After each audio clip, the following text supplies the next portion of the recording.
할렐루야. 너무나 반갑습니다. 이렇게 만나 뵙게 돼서 반갑고요. 특별히 오늘 이 내용은 우리 2026년 3, 4분기 우리 중보기도 모임이 또 되지만 특별히 우리 HSR 히든 실크로드 프로젝트를 우리 중경한인교회에서 진행해 왔는데 우리 열방언약교회와 더불어 한 15명 정도 이번에 네팔과 또 중국 카스를 갑니다.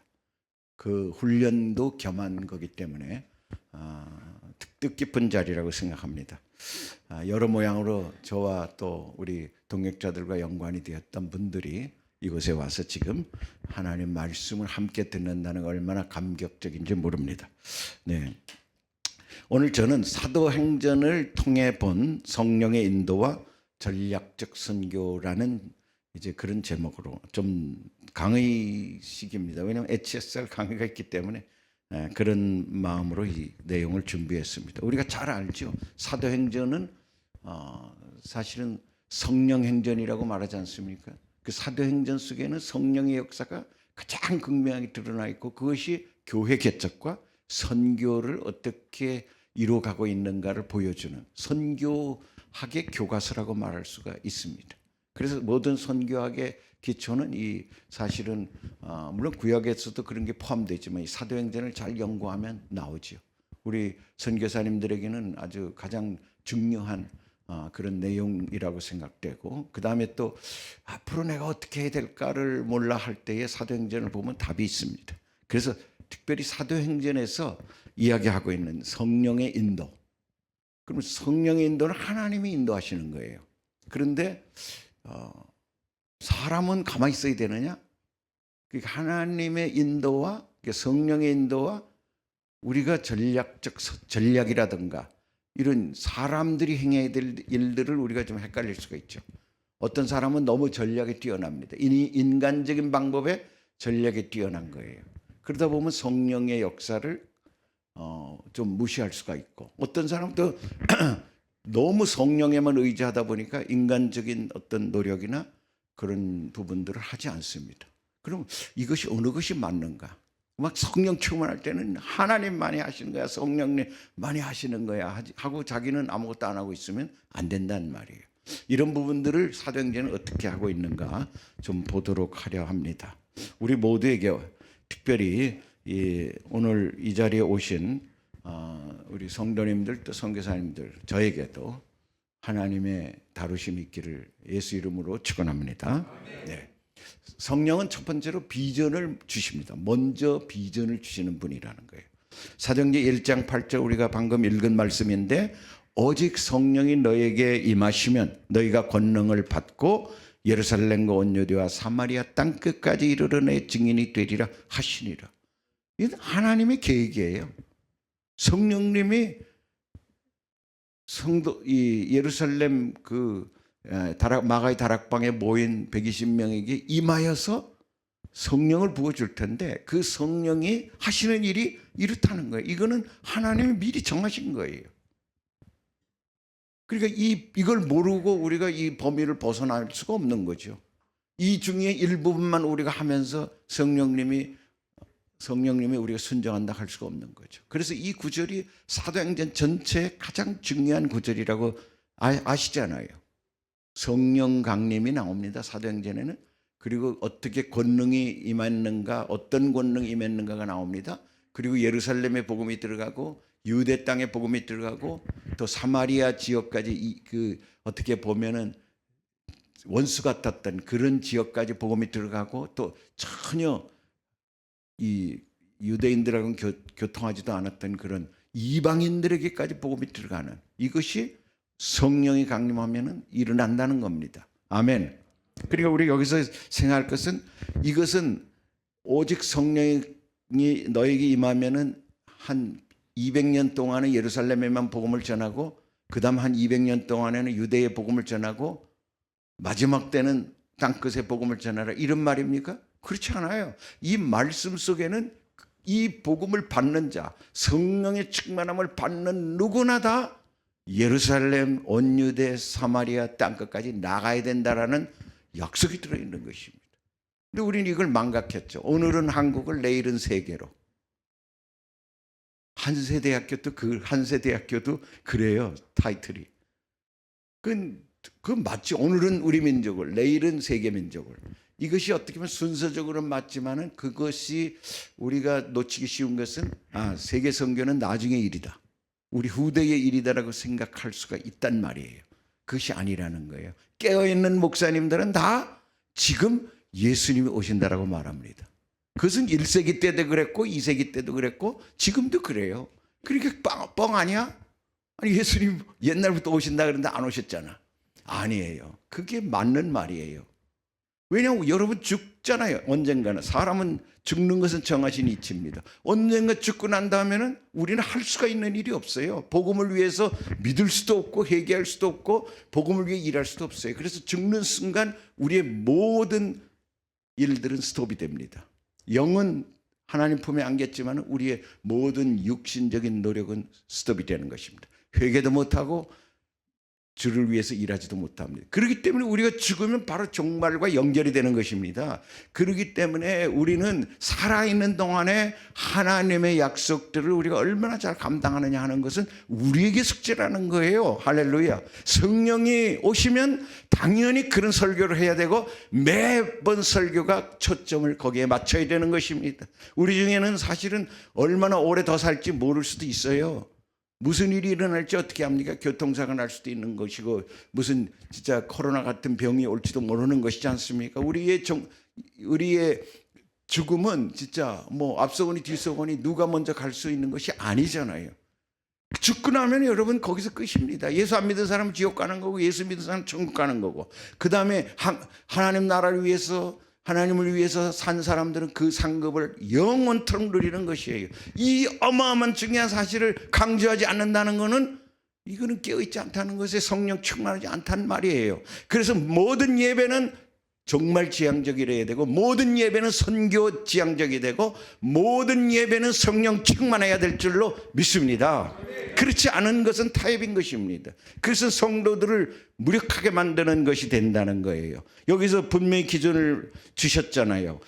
오직 성령이 너에게 임하시면 너희는 권능을 받게 되는데 예루살렘 온 유대 사마리아 땅끝까지 이르러 내 증인이 되리라 하시니라. 바로 이것은 세계 선교의 마스터 플랜이라는 것입니다. 성령이 하시는데 성령이 임하면 예루살렘 우리 지역 그 다음에 온 유대 그 땅 그 나라 그 다음에 원수 같은 나라도 인근의 나라 그 다음에 땅끝까지 복음이 전파되어야 된다는 것은 세계적인 선교의 마스터 플랜일 뿐만 아니라 지금 우리 교회에 주신 지금 여러분에게 저에게 주신 사명이라는 것입니다. 아멘. 성령이 오시면 당연히 이것을 깨달아 알게 되고 성령께서 우리 가운데 마음 가운데 주장하시는 줄로 믿습니다. 우리 에체살은 지금 금년 2026년 에체살은 우리 증경에서 시작하고 또 한국에서 시작합니다. 두 팀이 같이 연합해서 지금 가는데 중국을 가는 팀이 있죠. 우리 중국이 스타트예요. 우리는 중국과 연관이 돼 있었기 때문에. 그리고 카스를 갑니다. 카스는 여러분 저 지도에서 보면은 맨 노란색 끝에 저 위에 끝에 보면 카스라고 있어요. 왼쪽은 두산베 그 타지키스탄이고 오른쪽 끝은 카스입니다. 그곳은 어떻게 보면 중국의 신장 지역입니다. 거기 이슬람들이 많이 살아요. 그리고 타지키스탄 또 키르기스탄 변경 지역입니다.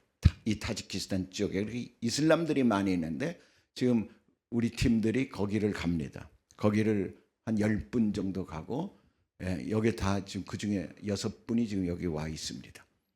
할렐루야. 여러분들 지금 카스는 어느 위치 정도 될까? 우리 입장에서 보면은 사마리아 때 내지는 땅끝까지 가는 거죠. 거기가 우리는 땅끝이라 생각하면 됩니다. 왜냐하면 복음이 전혀 들어가지 않은 곳이고 지금도 복음 사역하는 사람이 거의 없는 곳이고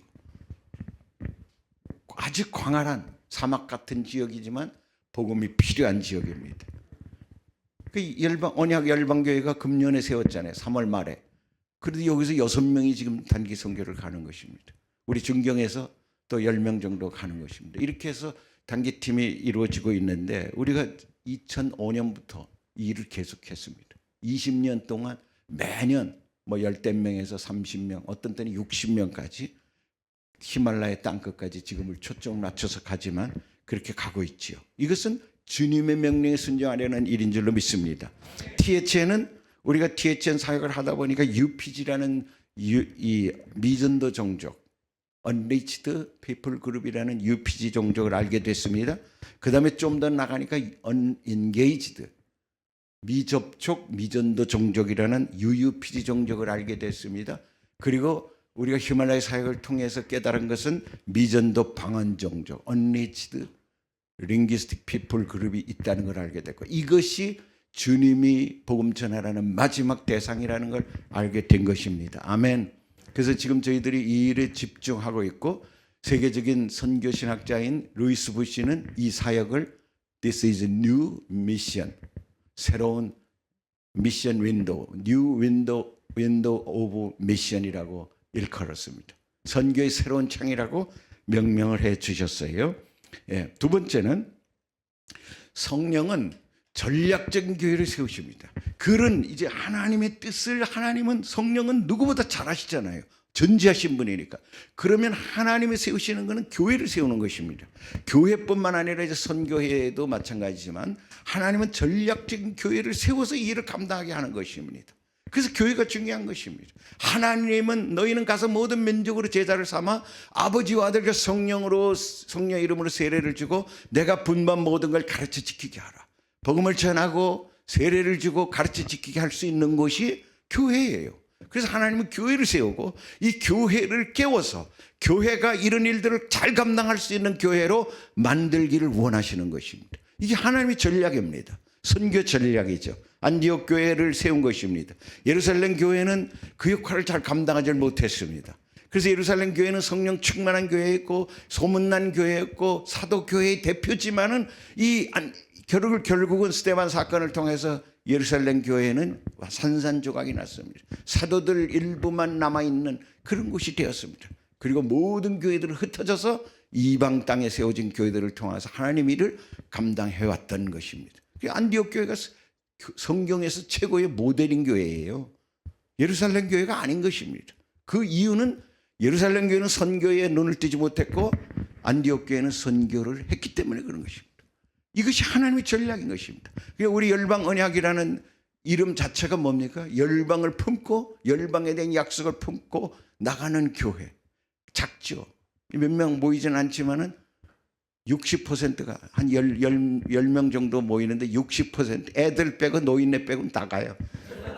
그래서 그 다음 주는 이제 저하고 장로님하고 애들 몇 명하고만 남아서 예배 드릴 거예요. 근데 너무너무 감사하지. 그럴 수 있다는 게. 우리 그렇게 또 교회를 참 이끌어가는 우리 홍 목사님 얼마나 감사한지 몰라요. 여기서 보세요. 안디옥 교회가 왜 전략적인 교회였냐면 사도행전 11장 19절 20절에 보니까 그때의 스데반의 일로 일어난 환란으로 말미암아 흩어진 자들이, 이 디아스포라죠. 흩어진 자들이 베네게와 구브로와 안디옥까지 이르러, 이 베네게나 그 다음에 구브로, 사이브로, 그 다음에 안디옥이 다 이방 땅에 있는 곳입니다. 이방 땅까지 이르러 유대인에게만 말씀을 전하는데, 중요한 건 이거예요. 모든 유대인들이 흩어졌어요. 그런데 가서 이 유대인에게만 복음을 전했단 말이에요. 만이라는, 우리 조사 만이라는 게 중요하게 보셔야 돼요. 말씀을 전하는데 그 중에 구브로와 구레네 몇 사람에 아주 극히 일부예요. 구브로에서 온 사람. 구브로는 지중해 섬이죠. 그 다음에 구레네는 아프리카, 북아프리카 쪽에서, 그쪽에서 온 디아스포라, 유대인 디아스포라들이 몇 사람이에요. 몇 사람이라 그러면 보통 몇 명 정도 말하겠어요? 한 대여섯 사람 내지는 서너 사람. 서너 사람이 안디옥에 이르렀는데 그때 와가지고 안디옥에서 뭐를 했냐면 헬라인에게도 복 말하여 주 예수를 전파하니. 왜 하나님은 안디옥 교회를 사용하셨는가? 안디옥 교회를 이 세계 최고의 모델로, 선교적인 모델로 잡았는가? 바로 헬라인에게도 복음을 전했기 때문에 그런 것입니다. 다른 모든 교회는 유대인에게만 복음을 전한 거예요. 근데 안디옥 교회는 헬라인에게도 복음을 전한 것입니다. 몇 명이 시작한 것입니다. 몇 명이. 그러니까 교회 안에 그런 그룹이 있을 수 있죠. 선교적인 그룹이 있어서. 그래서 그 그룹이 이곳에 있는 외국인들에게 복음을 전하는 것입니다. 보통 그러면요, 교회가 욕해요. 그 사람들 좀 왕따하고, 야, 싫어. 우리끼리 잘 해야지. 이렇게 생각하는 것입니다. 우리 교회 큰 다음에, 우리 교회 건물도 짓고 난 다음에 그때 선교를 해야지라고 생각하는 것입니다. 그런 교회는 여전히 예루살렘 교회를 지향하는 교회이고 비전이 없는 교회입니다. 하나님과 별로 관계가 없는 교회입니다. 그렇지만 시작할 때부터 헬라인에게도 복음을 전하려는 그런 의지를 가진 교회를 하나님은 주목해 볼 수 없고, 그것을 실제 행하는 교회에게 성령의 능력의 손으로 함께할 수밖에 없단 말이에요. 아멘. 우리가 중경에 있으면 그 중경 자체가 외국이잖아요. 중국 사람들이 있잖아요. 그러니까 중국 사람들에게 복음을 전하는 것, 그것도 마땅히 해야 될 일인데, 제가 깨달은 것은 그것으로 끝나면 안 되겠구나. 중국인만이 아니라 소수민족들, 다른 민족들에게 나가야 되겠구나. 그리고 하나님은 나중에 점점 더 깨달게 해준 것은 국경을 넘어가야 되겠구나라는 걸 가르쳐준 것입니다. 많은 사람들이 저를 뭐라고 했어요. 선교학자들도, 선교의 전문가들도, 아니 중국에 있으면 중국에 있는 소수민족들 중국 선교를 해야지 왜 다른 나라로 가느냐라고 말했습니다. 근데 저는 그렇게 보지 않았습니다. 우리가 중국에 있던 한국에 있던 우리 시대의 땅끝까지를 품어야 된다. 땅끝 선교만 하는 것이 아니라 우리 전도도 해야 되고 우리 중국도 전도를 해야 되고, 그렇지만 땅끝까지 우리 마음을 열어줘야 성도들이 눈을 뜰 수 있다는 것입니다. 아멘. 이제 그렇게 훈련이 된 분들이 일부가 오늘 이 자리에 와 계십니다. 함께 하시고. 그래서 선교적 교회가 되어야 되는 것이죠. 할렐루야. 이게 하나님 비전이라는 것. 선교적 사업체, 선교적 가정 되어야 되는 것입니다. 개인의 적용도 똑같아요. 우리는 뭐 한국에 있으니까 적당히 한국에서만, 아니에요. 우리가 어떤 형태로든 땅끝에 관계되는 일을 해야 되는 것입니다. 그래야 하나님이 열어두시는 일들이 보이는 것입니다. 아멘. 이 믿음을 갖게 되시기를 예수 이름으로 축원합니다. 이렇게 하다 보면 하나님이 우리를 그 정도가 아닌 전투함 같은 그런 교회로 세우시는 걸 보게 되고, 때로는 항공모함 같은 진짜 적진 깊숙이 들어가 가지고 적진들을 타격하는 그런 중요한 선교적 교회로 세우는 걸 보게 됐습니다. 우리 중경 한인교회는 감히, 제가 일컬은 말은 아니에요.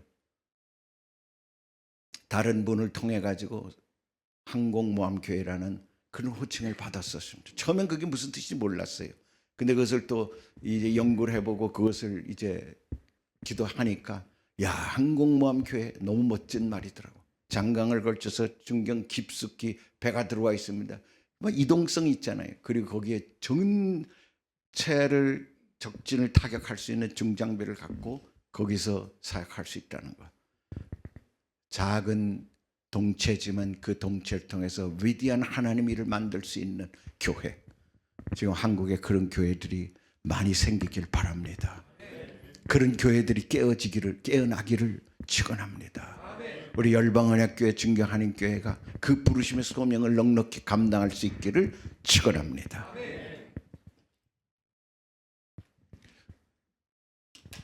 사도행전 13장 2절에 보면은 사도행전 교회가 얼마나 전략적이냐면, 주를 섬겨 금식할 때에 성령이 이르시되 내가 불러 시키는 일을 위하여 바나바 사울을 따로 세우라 이 하시니, 두 사람이 성령의 보내심을 받아 실루기에 내려가 거기서 배 타고 구브로에 갔어. 사도행전 교회는 안디옥 교회는 안디옥 자체에서 헬라인에게 복음을 전하다 보니까 이 사람들이 헬라인에게만 복음을 전한 게 아니라 예배도 뛰어난 거예요. 예배 중에 주를 섬겨 금식할 때에, 주를 섬긴다는 말이 예배 드린다는 말이에요. 주님을 섬기고 예배 드릴 때에, 금식할 때에 성령의 음성을 들었습니다. 여러분, 성령의 음성은 교회에 보통 목사님이나 일부만 들어요. 깨어있는 성도만 들어요. 그리고 그것이 개인적으로 끝나기가 쉬워요. 그것이 교회 공동체의 하나의 목표가 되기 위해서는 담임 목사님이 들어야 됩니다. 아니면 담임 목사님이 못 들으면은 그 성도들 중에 그런 영적으로 좀 은사가 있는 들과 어떤 관계를 통해 가지고 그런 분들이 이야기해 주는 하나님의 인도함을 받아야 되는 것입니다. 그래야 나갈 수 있잖아요. 안디옥 교회가 그냥 뭐 이방인에게만 복음을 전한 것이 아니에요. 그 성령의 음성을 들은 거예요. 성령님은 전략을 가르쳐 주기 때문에 어떤 전략을 말씀하십니까? 내가 불러시키는 일을 위하여 바나바와 사울을 따로 세우라. 내가 불러시키는 일은 뭡니까? 선교의 일이에요. 선교의 일을 위하여 바나바와 사울을 따로 세우라. 바나바는 당회장 목사입니다. 우리말로 하면은 사울은 누굽니까? 교사예요. 교사. 최고의 교사예요.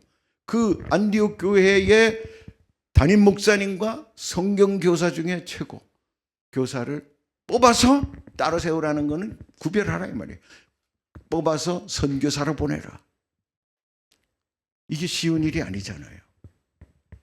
일단 담임 목사가 쉽지 않아요. 그렇게 한다는. 왜 내가 선교 잘하면 되지. 내가 여기 없으면 어떻게 선교를 해. 저도 그런 마음이 들더라고. 저도 이 말씀을 똑같이 들었거든요. 하나님한테. 코로나가 온 다음에 하나님 말씀하시는 거예요. 내가 불러시키는 일을 위하여 너는 떠나라. 너는 바나바가 되어라. 이러더라고. 바나바가 되어라. 그때 제가 하나님이 그런 인도함을 받았는데 이 말씀이 어느 날 들려온 거예요. 지금까지 제가 안디옥 교회를 모델로 삼아가지고 선교하는 교회로만 열심히 해왔는데 하나님이 갑자기 저를 네가 선교사로 나가래. 쉽지 않더라고. 아니 그럼 하나님 내가 다시 선교사로 나가요? 아니 내가 선교사 하던 사람을 목회를 시켜놓고 이제 와서 다시 또 선교사로 빼요? 이런 마음이 막 들어요. 우리 성도들은 어떡합니까? 성도들이 나를 어떻게 생각합니까? 막 이런 인간적인 생각들이 들더라고. 근데 코로나가 있었기 때문에 우리 교회가 10개월을 예배를 못 드렸어요. 중경하니 교회가. 예배를 못 드리고 제가 그때 이제 그걸 처리하느라고 너무너무 어려운 시간을 지내는데 하나님이 건강을 좀 악화시키게 해가지고 한국에 잠깐 나오게 됐어요. 그리고 문을 닫아버려서 못 들어가게 한 겁니다. 그렇게 자동적으로 몇 년을 3, 4년을 못 들어가니까 이제 은퇴가 된 것이죠. 하나님은 떠나라고 말씀하셨는데 내 힘으로 못하니까 스스로 잘 못할 것 같으니까 강제적으로 코로나를 통해서 내보내고 다시 못 들어오게 한 거예요. 그래서 4년 만에 들어가가지고 이침식을 하고 그러고 나온 것입니다. 지금 우리 안승진 목사님이 잘 하시고 계시고 이번에도 또 네팔에 가십니다. 그러니까 제가 여기 한국 나와서 또 한국에서 THN 사역을 좀 더 집중적으로 할 수 있도록 하나님은 인도하신 줄로 믿습니다. 성령의 음성을 들으면 나중에 보면은 아름다운 열매가 나타나요. 근데 만약 제가 중경에 계속 있었어 봐요. 지금 돌아보고 생각해 봐. 내가 거부하고 중경에 있었어 봐요. 중경에 한 4년 동안 중국이 막혔잖아요. 그러면 THN 모임을 계속 할 수 있습니까? 못하죠. 4년 동안 THN 못하는데 THN 모임이 조성될 수 있는 이게 무슨 단체도 아니고 그 네트워크인데. 근데 제가 나와가지고 2021년에 로마서를 쓰고 2021년 말에 속초에서 첫 모임을 갖고 70명이 모였습니다. 2022년에 네팔에서 120명 현지인들과 중심으로 해서 120명이 모였습니다. 2023년에 다시 한국에서 우리가 진색골에서 또 130명이 모였습니다. 그리고 중국에서 160명이 모였습니다. 그리고 각 지역에서 또 뭐 수십 명씩 이렇게 지역 모임들이 일어나게 된 것입니다. 돌아놓고 보면은 만일에 하나님이 그냥 중국에 있게 했었으면은 이루어지지 않은 일. 어쩌면은 THN 자체가 그냥 이게 천농 녹듯이 그냥 녹아버려질 수 있었던 상황인데 하나님은 음성을 주시고 인간적으로는 어렵지만은 어렵다고 하니까 환경을 그렇게 만드셔서 내보내시고 여기서 뭔가를 일을 하게 하기 위해서 이 장소를 주시고 여기서 기도하면서 하나님의 음성을 듣고 일을 하다 보니까 지금까지 THN이 오게 된 것입니다. 할렐루야. 하나님이 하시는 일이라고 믿습니다. 그래서 바나바 사울이 결국 성령의 보내심을 받은 거죠. 그래서 선교적 교회가 되고 선교의 위대한 족적을 남기게 된 것입니다. 성령의 음성을 교회가 듣지 못했으면은 안디옥 교회를 사용하지 않았겠죠. 그럼 안디옥 교회를 사용하지 않는다고 하나님 계획이 망가지는 건 아니에요. 또 다른 교회를 사용하는 것입니다. 하나님이 여러분에게 말씀하시죠. 여러분 교회에 말씀하시는데 우리가 안 들을 수도 있고 들을 수도 있어요. 들으면 하나님의 다음 스텝으로 가는 거고 못 들으면 거기서 끝나는 것입니다. 거기서 하나님의 족적이 더 이상 갈 수가 없는 것입니다.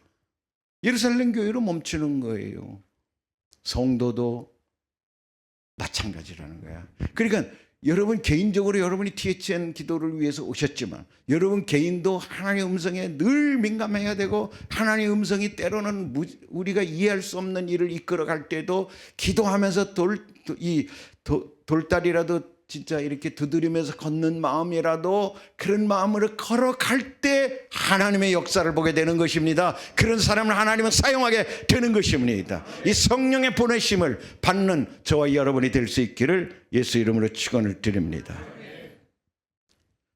그 다음에 또 성령은 전략을 때로는 수정시켜요. 수정합니다.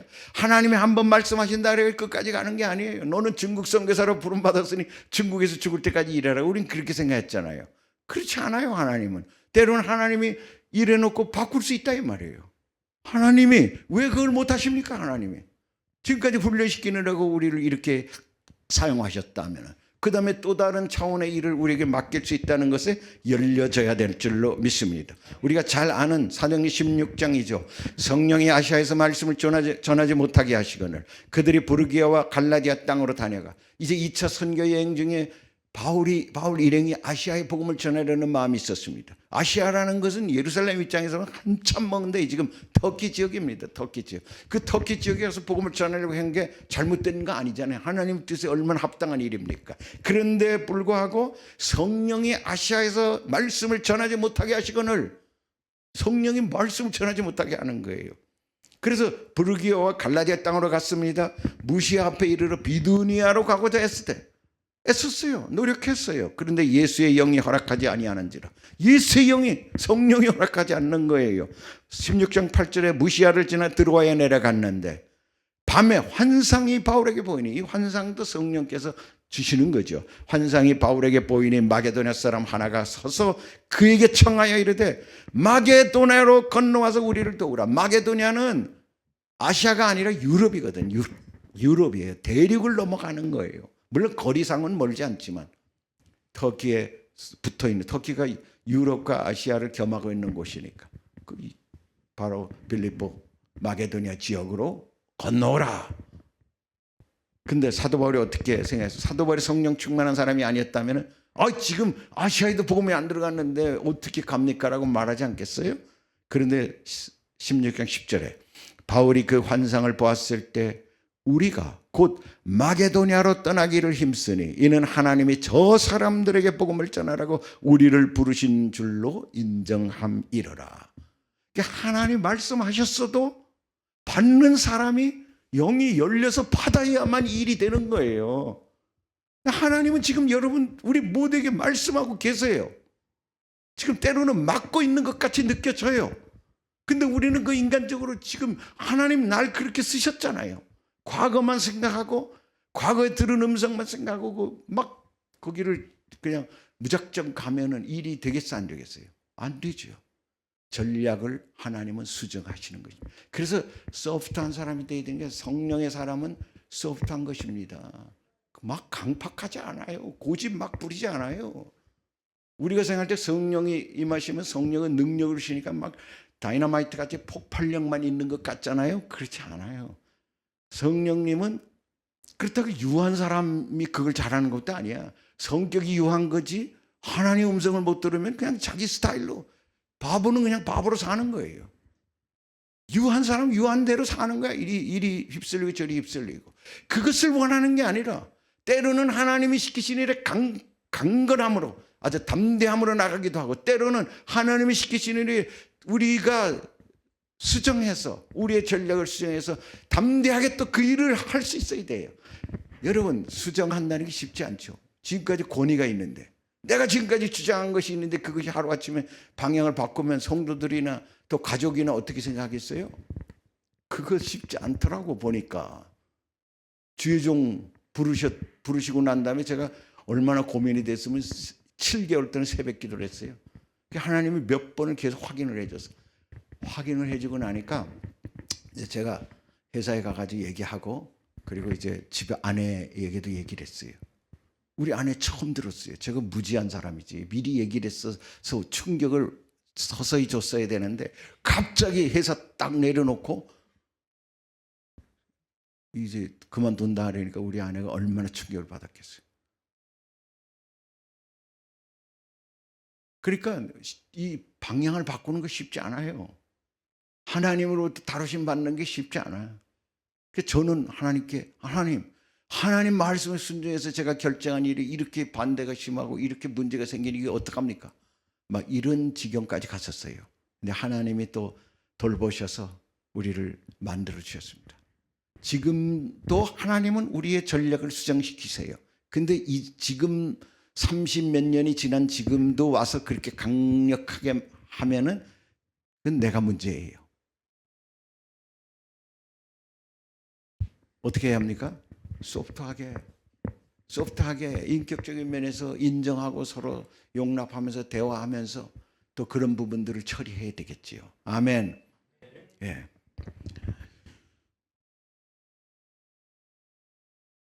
그런 예들은 우리 HSR에서 또 있죠. 2013년에까지는 우리가 중국의 소수민족들을 향해서 나갔었잖아요. 그때가 2005년부터 계속 중국의 소수민족들을 위해서 우리가 이제 팀들을 보냈는데, 여기도 와 계시지만 우리 이 선생님이 히말라야를 가보라 그래요.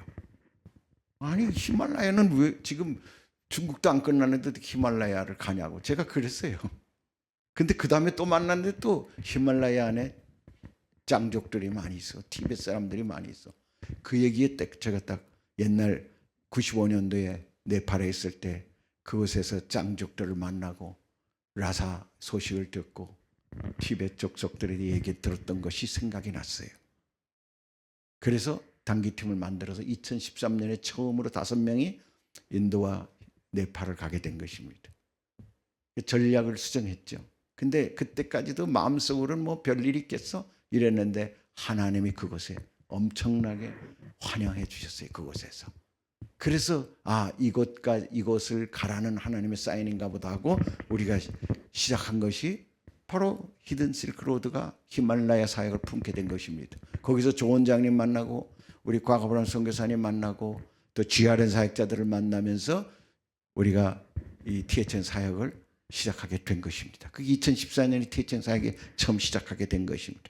그때 전환을 안 했으면은 THN은 없었을 거예요. 아마 THN은 각자가 그냥 지금까지 모든 사람들이 하는 것처럼 나라별 사역으로 진행됐겠죠.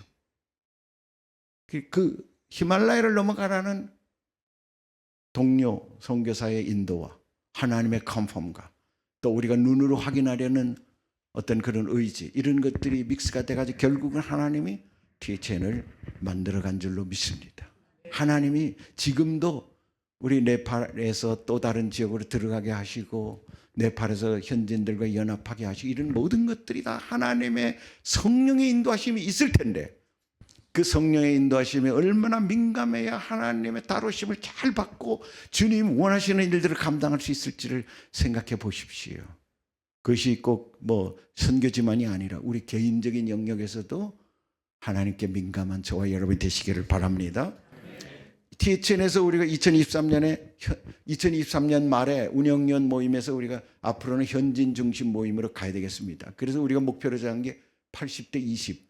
앞으로 모임에서 최종 목표는 현진이 80%가 돼야 됩니다. 라고 이제 우리가 정했어요. 그리고 2024년에 우리가는 전체 모임을 안 하고 지역 모임만 했었습니다. 그래가지고 각 지역의 지역 리더들을 인카리지 시킨 다음에 2025년에 우리가 태국에서 이 모임을 딱 했을 때 참석 인원이 한인이 이 서포터까지 해서 50명, 그 다음에 현지인이 60명이 참석했어요. 현진 지도자들이 더 많아졌었어요.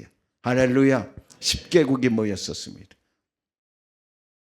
그러니까 하나님의 우리 가운데 리더들 가운데 이제는 현진 중심, 현진들을 세우는 일을 해라라는 마음을 가졌을 때 우리 안에서는 갈등이 있어. 아니 지금 한인 선교에서 밖에 할 수가 없는 일인데 어떻게 그럴 수 있겠느냐. 여러 가지 얘기가 나올 수 있었지만 성령의 인도하심에 순종해서 결국은 우리가 그런 방향으로 길을 열고 결국은 2025년 말에 하나님은 우리 안에 모임 가운데서 현진 리더들이 더 강력하게 역사할 수 있도록 이 일을 만들어내신 것입니다. 아멘.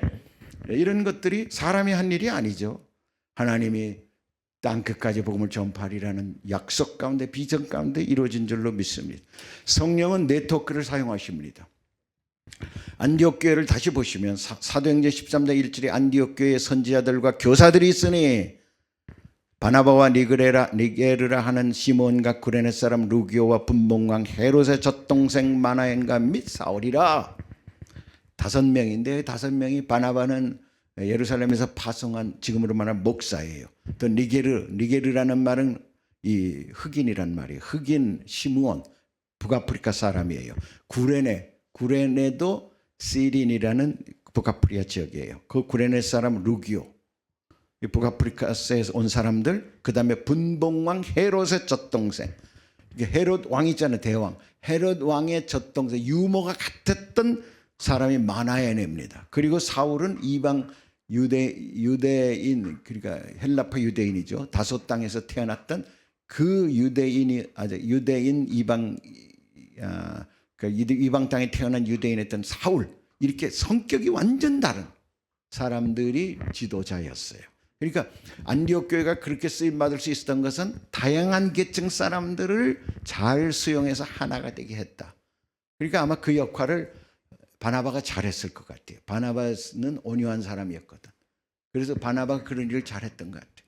그러니까 사울같이 강력한 사람도 그냥 그 리더십 아래에 뒀던 것 같아요. 그러니까 안디옥 교회가 이런 소위 말하면 사람들의 네트워크 관리를 잘했기 때문에, 하나가 되게 했기 때문에 하나님이 쓰셨다 이 말입니다. 아멘. 하나님이 어떤 가정을 쓰느냐? 부부가 하나가 되어야 돼요. 부부가 선교에서도 목적이 하나가 돼. 그래야 쓰지. 맨날 얘기하면 삐딱해가지고 반대하고 재정도 엉뚱한 데다가 쓰고 이러면은 하나님 그 가정을 쓰겠어요? 쓸 수가 없죠. 사업체도 마찬가지. 그러니까 참 이 리더가 돼 보면은, 리더가 자기 생각을 좀 집중적으로 끌고 가는 것도 중요하지만 성도들과 서로 마음을 하나가 되게 하는 일도 너무너무 중요한 것 같아요. 근데 이게 또 다른 일이거든요. 쉽지 않거든요. 혹시 그런 부분에서 회개할 부분이 있으면 여러분 회개하셔야 됩니다. 할렐루야. 부부가 일치가 돼야 돼요. 부부가. 선교에서도 부부가 한 마음이 돼야 돼. 물론 서로 은사가 다른 부분을 인정해야 되지요. 교회도 마찬가지입니다. 그렇게 하나가 된 교회, 안디옥 교회. 근데 예루살렘 교회, 예루살렘 공회가 있었죠. 15장에서 결정한 것은 바울이 이방 땅에서 행한 기적 같은 일, 이방인들이 돌아오는 일. 유대인들이 볼 때는 이 색안경을 끼고 봤거든요. 아니 어떻게 예수만 믿으면 구원을 받는 거야? 율법을 지켜야 되고 할례도 받아야 되는데, 이렇게 생각하던 유대인 기독교인들이 바울이 얘기하는 이방인들에게 성령이 역사한다는 걸 믿을 수가 없었어요. 그래서 어떻게 했습니까?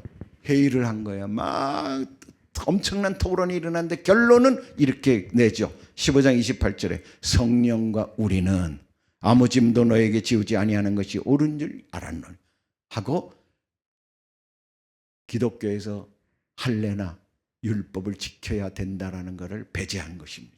이것이 기독교가, 이 사도행전 15장이 예루살렘 공회라고 말하는데, 이 공회가 기독교를 세계적인 기독교로 바꾸는 가장 중요한 회의였어요.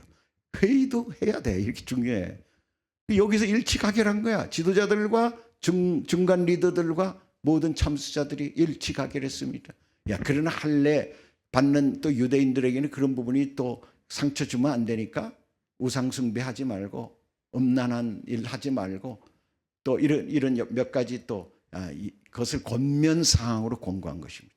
그러나 예수 믿어야 구원받는다는 대진리를 거기서 채택한 것입니다. 할렐루야.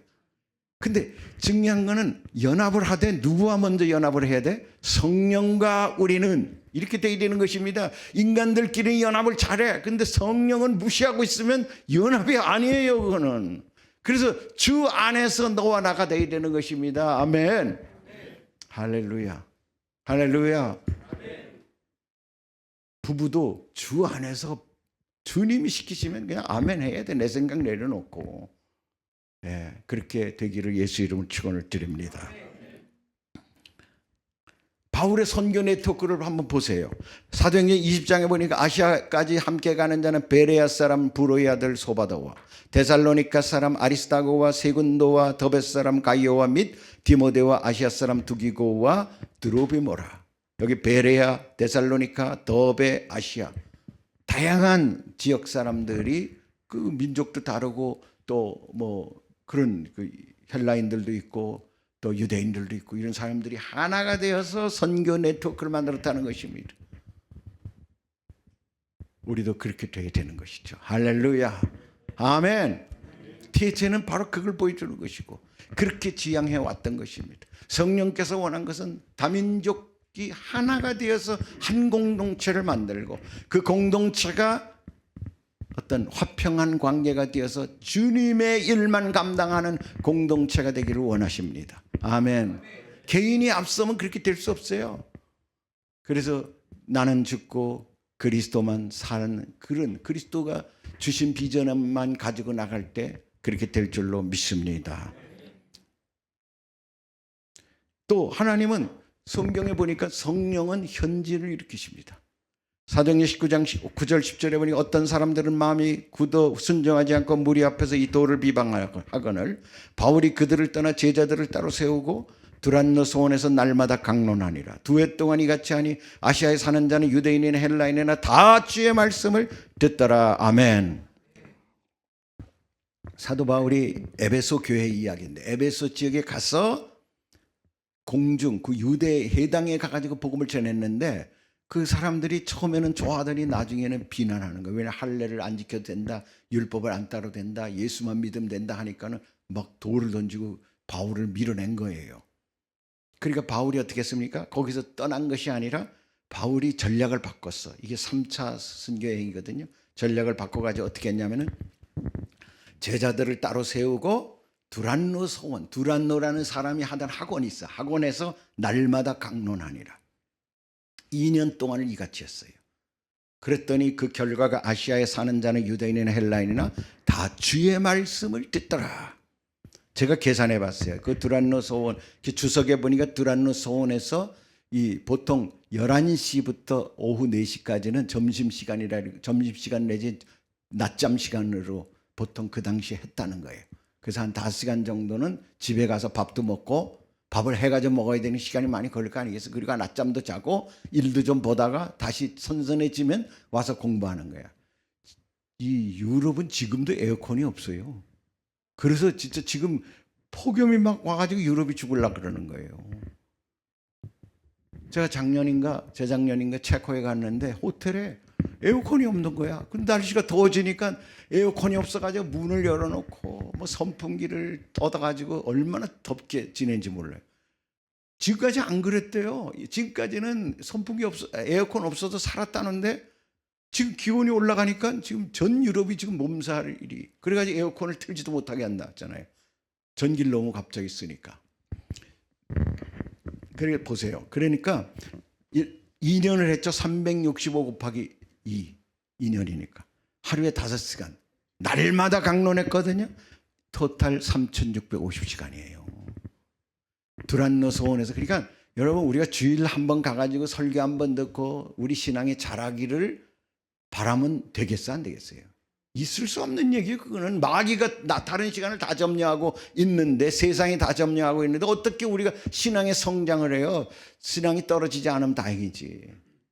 근데 바울은 그걸 아는 거예요. 1, 2, 3차를 해보니까 제일 중요한 게 뭐냐? 가서 복음 전하고 전도하고 이런 것보다 몇 명이라도 그 사람들을 집중 훈련시켜야 되겠다라고 생각한 겁니다. 그래서 두란노 소원에서 제자 훈련을 하게 된 거예요. 그래서 이렇게 했더니 결국은 어떻게? 아시아에 사는 자는 유대인이나 헬라인이나 다 주의 말씀을 듣는 2년 만에 이런 역사가 일어나더라는 거죠. 아멘. 그래서 사실은 제자 훈련을 해야 되는 것입니다. 교회가 성도가 10,000명이라도 제자 훈련이 안 돼 있으면 다 자기 주장대로 사는 것입니다. 아무런 역사가 없어요. 적더라도 제자 훈련이 철저하게 된 곳은 사도 바울식 이런 훈련이 된 교회는 강력한 다이나마이트 같은 역사가 나타나는 교회가 될 수가 있을 줄로 믿습니다. 그 땅끝 사역을 위한 마지막 주자. 그래서 저는 현지인들이 마지막 주자, 라스트 러너라고 생각합니다. 마지막 주자라는 말이에요. 저들이 결국은 깃대를 꽂아야 되는 것이죠. 모든 방언 정죄까지 가는 일은 저들이 해야 되는 일이지 우리가 갈 수가 없어요. 비자도 못 받고 가봤자 산소 때문에 들어가지도 못하고 말도 모르고. 그러니까 그 주변에 있는 크리스천들을 잘 훈련시켜서 그들이 들어가게 하면 슬리퍼 신고도 4,000m, 5,000m를 넘어가는 사람들이에요. 그 사람들.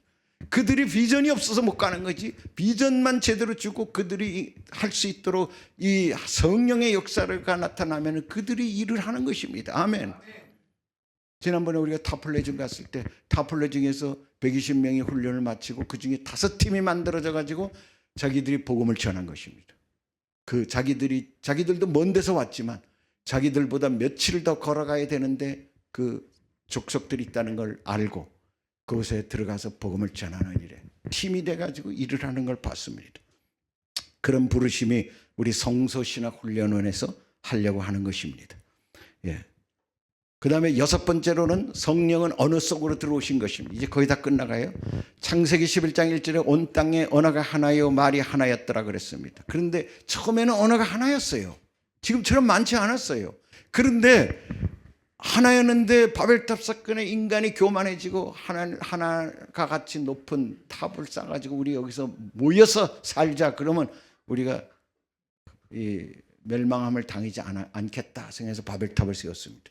하나님 그것을 죄로 여겨서 어떻게 멸망을 시켰죠.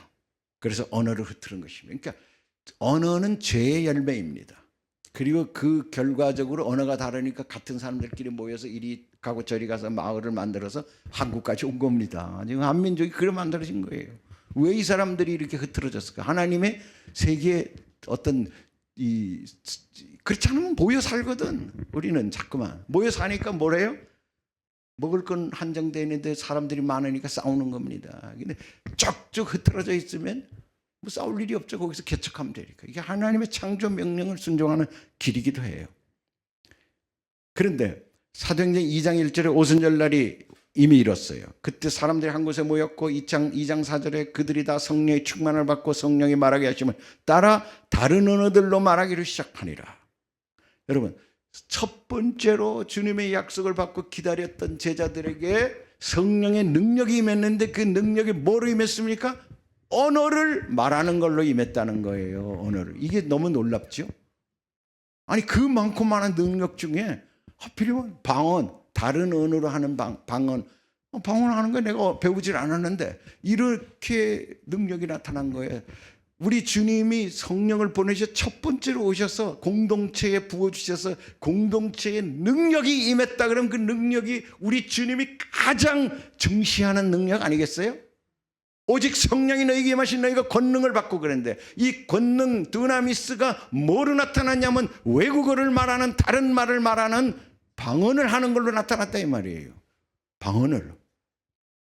왜 그랬을까? 하나님의 모든 관심이 여기 있다는 것이.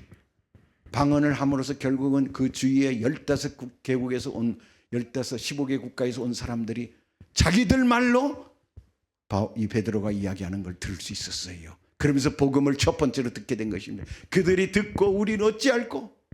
우리 조상들이 예수님을 십자가 못 박혀 죽였고 그 죽으신 분이 부활 승천하셔서 하늘에 가서 첫 번째로 한 일이 하나님으로부터 성령을 받아 이 땅에 부어주신 일이다라고 설교를 들었을 때 그들 마음이 찔렸습니다. 우리가 죄인이구나. 우리 조상들이 죄인이구나. 그럼 우리는 어찌할꼬? 회개하여 제사함을 받고 성령을 선물로 받으라. 아멘. 그래서 성령을 받고 난 다음에 그들이 교회 공동체를 만들고 선교 공동체가 된 것이죠. 15개. 그 당시로 말하면 세계 다라고 말할 수 있어요. 그 인근 국가 15개 국가에서 온 사람들이 다 자기들 말로 난곳 방언으로 복음을 들을 수 있었던 것입니다. 이것이 우리 디에첸이 본 것입니다. 그래서 난곳 방언으로 듣게 해야 된다. 할렐루야. 오순절 사건은 바벨탑 사건은 불순종하고 죄악 가운데 빠진 사람들에게 언어를 흐트렸던 하나님이라면은 오순절 사건은 순종하는 백성들에게 언어를 초월하는 하나님과의 교통을 만들어줬던 하나님의 예시라고 볼 수가 있겠지요. 아멘. 하나님은 언어를, 이제 마지막이에요. 하나님은 언어를 무시하지 않아요. 보세요. 그것이 7장 9절. 이 일에 내가 보니, 우리가 다 같이 읽습니다. 시작. 이 일에 내가 보니 각 나라와 족속과 백성과 방언에서 아무도 능히 셀 수 없는 큰 무리가 나와 흰옷을 입고 손에 종려가지를 들고 보좌 앞과 어린 양 앞에 서서 큰 소리로 외쳐 이르되 구원하심의 보좌에 앉으신 우리 하나님과 어린 양에게 있도다 하니. 이게 마지막 때 이루어질 모습이에요. 주님 앞에 우리가 가면은 당장 우리는 볼 일이에요.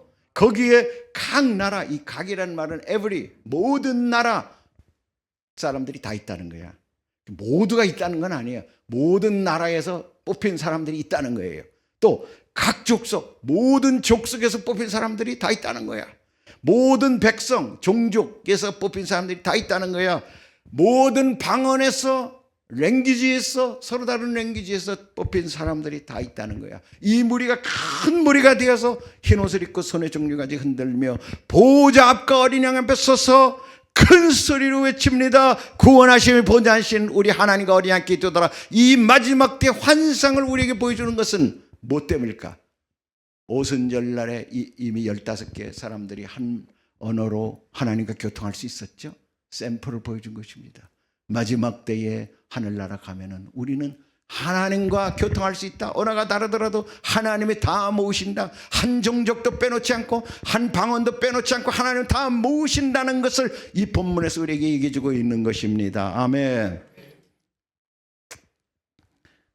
근데 이 본문이 중요한 것은 바로 이거예요. 또 이 뭐냐면은 이게 예배라는 거예요. 예배.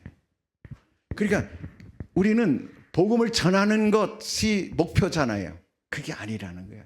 복음을 전하는 게 목표가 되면 안 되고 교회를 세우는 게 목표가 되면 안 되고 우리의 목표는 뭐냐면 그 안에 예배 공동체가 만들어져야 된다는 거예요. 건물을 세운다고 끝나는 게 아니라 그 안에 진정으로 신령과 진정으로 예배드리는 그 언어로 예배드리는 공동체가 만들어질 때 우리 주님은 그것을 받으신다는 것입니다. 아멘. 그게 성령은 예배를 완성시킨다는 거예요. 예배가 그렇게 중요한 것입니다. 우리 선교지에 단기 선교 갔다 와가지고 복음을 전했으니 끝? 아니에요. 성경은 그렇게 말하지 않아요. 우리가 전도지를 줬다 그래가지고 뭐 무슨 땅끝까지 복음이 전파된 게 아니라는 거예요. 주님이 우리에게 원하는 궁극적인 선교의 마지막 완성의 모습은 모든 언어로 예배 공동체가 만들어지겠다는 거예요. 그래서 선교는 예배가 없는 곳에 예배를 있게 하는 것이 선교라고 말하잖아요. 존 파이퍼가 그렇게 말하는 것입니다. 우리 선교도 예배가 없는 곳에 가서 예배를 살려야 되는 것입니다. 아니 사람이 없는데 믿는 사람이 없는데 어떡해. 그래서 예배는 하나님이 받으시는 거거든요. 그 땅에 서서 하나님께 예배드릴 수 있는 이 놀라운 일, 그것이 단기 선교의 목표가 되는 것입니다. 아멘. 강가에서도 할 수 있고 산꼭대기에서도 할 수 있고 지금까지 한 번도 누구도 그 속에서 예배를 드리지 않았던 그곳에서 여호와 하나님 이름을 부르며 하나님을 찬양하며 여호와께 보좌 앞에 또 앉아 계시는 우리 예수님께 예배 드릴 수 있는 이 성령의 인도한 예배를 드릴 수 있는 이것이 하나님 기뻐하는 예배라는 것을 믿으시기 바랍니다. 결론적으로 이렇게 정리해 볼 수 있어요. 이 HSR 히든 실크로드 THN을 위한 7가지 성령의 전략을 오늘 제가 강의식으로 조금 길게 해서 죄송합니다. 훈련이기 때문에 어쩔 수 없어요. 그런데 HSR THN을 위한 TH도 마찬가지, 개인도 마찬가지예요. 7가지 잘 점검해 보세요. 사진 찍으세요. 이것도 안 가져가면 안 되니까 사진 찍어가지고 이거라도 결론 여기 다 들어 있으니까 첫 번째로 비전을 받으세요. 성령은 비전을 주시는 분입니다. 땅 끝까지 비전이 우리에게 중심 거예요. 두 번째는 말씀과 기도로 전략을 세우십시오. 교회를 세우게 할 수도 있고 사업체를 만들게 하실 수도 있고 또 무슨 공동체를 만들 수 있기도 하시고 하나님은 전략자이세요. 전략을 세우십시오.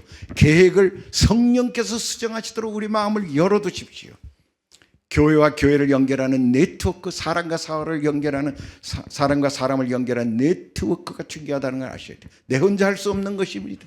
죄종과 성도와 사업가와 또 성도와 어린아이들, 청년들 다 연합이 되어야 되는 것입니다. 현지 지도자를 마지막 주자로 세우는 일이 우리의 관심이 있어야 되는 것입니다. 현재는 그 일이 안 된다 하더라도 그 목표를 가져야 되는 것입니다. 그리고 복음이 각 방언의 마음 언어로 하트 랭귀지, 그들의 마음 언어로 전해지게 하십시오. 그리고 모든 전략의 목표를 예배 공동체 탄생에 이르기까지 이르도록 목표를 세우며 사도행전과 요한계시록과 성경 전체에서 성령이 지도하는 선교의 방법들 또 전략들을 우리에게 가르쳐 주는 줄로 믿습니다. 아멘. 우리 영상 잠깐 우리 한번 볼 건데, 지난번에 우리 단기팀이 중국 카스에 가서 진짜 아무도 없는 곳에 가서 예배 드리는 장면이 너무 인상적이어서 제가 잠깐 보여드리고,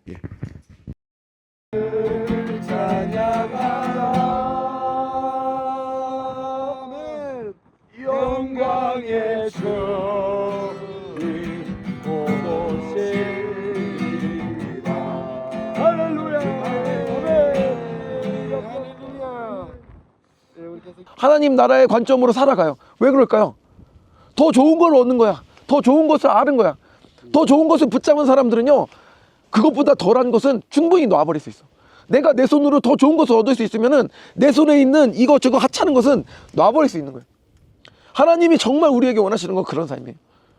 주님 존귀와 찬양과 경배를 올려드립니다. 아멘. 모든 영광 주님께 올려드리며 아멘. 감사하며 예수 그리스도 이름 받들어 기도드렸사옵나이다. 아멘. 아멘. 감사합니다 하나님. 키르기스탄 국경지대에 아무도 없는 곳에 가서 산꼭대기에서 예배 목청이 닿으시도록 예배드리, 그게 중요하단 말이에요. 그 땅을 그냥 밟고 오는 것도 중요하지만 기도만 하는 것도 중요하지만 예배를 드리는 거예요. 찬양하고 말씀을 선포하고 그 땅에 마치 수많은 거민들이 그 말씀을 듣는 것처럼 생각하고 선포하고 예배에 온 힘을 다하는 일. 앞으로 이곳에 이 언어로 이런 예배 공동체가 곳곳마다 세워지게 하여 주옵소서라고 기도하면서 돌아오는 여러분, 우리 에체살팀들 되게 하시고 또 우리 티첸도 가는 곳마다 그것에 현재는 복음을 전하기도 너무 어려운 때이지만, 그러나 우리 비전 가운데는 이 성령께서 주신 놀라운 비전과 전략들을 다 포함해서 내 대에 반드시 땅끝까지, 나에게 허락한 땅까지 복음이 전파된다는 마음을 갖고 또 그 일을 못하더라도 우리는 그런 충성된 마음으로 증보하고 기도하고 후원할 수 있는, 우리 모두에게 맡긴 이 사명이 남의 사명이 아니라 나의 사명이 될 수 있기를 마음에 품고 우리 주여 일창하고 우리 한 2, 3분만 기도하겠습니다. 주여!